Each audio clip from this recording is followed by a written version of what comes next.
আর মেডিকেলে তুমি গত বছর যে মেডিকেলটা তৈরি হয়েছে, এমনকি আজ থেকে 33 বছর আগে যে মেডিকেল তৈরি হয়েছে সেটাও সেম, কিন্তু মেডিকেল কিন্তু সেম, লেখাপড়া কিন্তু সেম, পড়ালেখাও সেম। তোমার নিজের পড়া 60% মার্ক তুলে পাস, তুমি যদি 60% মার্ক যদি না তুলতে পারো তাহলে কিন্তু তোমাকে প্রথম মেডিকেল, যেটা একদম সর্বপ্রথম মেডিকেল বাংলাদেশ মেডিকেল, ওইখান থেকে তোমাকে তোমাকে মানে পাস দিবে না। একদম সর্বশেষ নতুন যে মেডিকেল আজগর আলী মেডিকেল থেকেও তোমাকে কিন্তু পাস করাবে না যদি 60% মেডিকেল মার্ক তুমি না তুলতে পারো। তো বিষয় হচ্ছে যে প্রথম নতুন মেডিকেল গুলি কিন্তু অনেকগুলি আছে, এগুলি টপ মানে ভালো মানের লেখাপড়া হয়, অনেক হাই কোয়ালিটির, মানে টপ যেগুলি অনেক আগে প্রতিষ্ঠিত হয়েছে ওদের মতো মোটামুটি লেখাপড়া হাই কোয়ালিটি। তো আসলে বিষয় হচ্ছে এরকম, আর কিছু মেডিকেল আছে আসলে সব মেডিকেল লেখাপড়া সেমই, কিন্তু বিষয় হচ্ছে এইভাবে তুমি ভাগ করতে পারো যে কিছু পুরান, মধ্যম সারির, শেষের যেগুলো নতুন হয়েছে।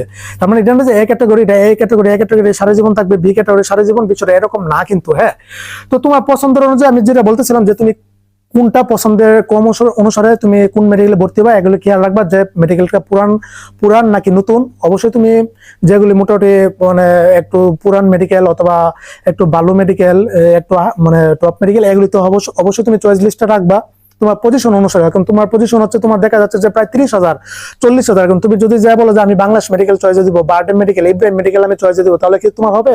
কোনো কালো আসবে না। একটা সে এই বিষয়টা খেয়াল রাখা, তোমার পজিশন অনুসারে তুমি মেডিকেল সেট করবা, যে মধ্যম সারিগুলিতে যাবা নাকি যেগুলো নতুন হয়েছে, নতুন হয়ে আবার ভালো আছে অনেক, মধ্যম সারিগুলির মধ্যে আবার অনেক ভালো আছে, এগুলিতে যাবা। এটা তুমি তোমার মতো করে সেট করবা, এগুলি দেখবা, গুগলে এগুলি লিস্ট আছে। দ্বিতীয় যে বিষয়টা দেখবা যে ওই মেডিকেলে আসলে ক্যাম্পাস আছে কিনা। মেডিকেলের মতো একটা উচ্চ শিক্ষার বিষয়, এখানে যদি একটা ক্যাম্পাস না থাকে, খোলামেলা পরিবেশ না থাকে, আসলে এখানে তুমি এমনি একটা পড়ার একটা চাপ আছে, ডিপ্রেশন আছে। তো তোমরা দেখবে যে বাংলাদেশের 67টা মেডিকেল থেকে প্রায় 45টা মেডিকেলে ক্যাম্পাস নাই। হ্যাঁ, জাস্ট একটা বিল্ডিং ভাড়া নিয়ে অথবা বিল্ডিং করে, এটার মধ্যে মেডিকেল, এটার মধ্যে হসপিটাল, এটার মধ্যে ক্যান্টিন, কোনো তোমার খেলার মাঠ নাই, কোনো কিছু নাই, কোনো মানে সুইমিং পুল, কোনো কিছু নাই, এরকম অবস্থা। বিশেষ করে ঢাকা শহরগুলিতে এরকম, ঢাকা শহরের যে 15-20টা আছে ক্যাম্পাসের বিষয়টা দেখবা, অবশ্যই একটা খোলামেলা, তুমি যদি প্রকৃতি প্রেমী একটা খোলামেলা পরিবেশ দেখবা। 2 নম্বর, ওই মেডিকেলের পেশেন্ট কিরকম হচ্ছে। হ্যাঁ, ওই মেডিকেলের পেশেন্টের মানে কিরকম পেশেন্ট হচ্ছে, দৈনিক কিরকম পেশেন্ট আসতেছে, কিরকম ভর্তি হইতেছে, এটা দেখবা।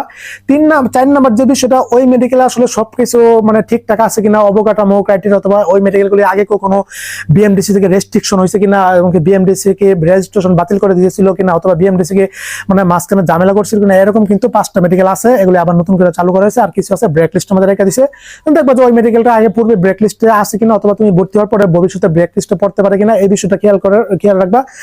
আর 5 নম্বর যে বিষয়, মেডিকেল আসলে মোস্ট ইম্পর্টেন্ট, অনেকে চাইবে যে ঢাকা ইউনিভার্সিটি সার্টিফিকেট সবচেয়ে দামি, তো চেষ্টা করবা ঢাকা ইউনিভার্সিটির আন্ডারে কোনো মেডিকেলে ভর্তি হওয়ার জন্য। বিশেষ করে ঢাকা বিভাগের যে সব মেডিকেল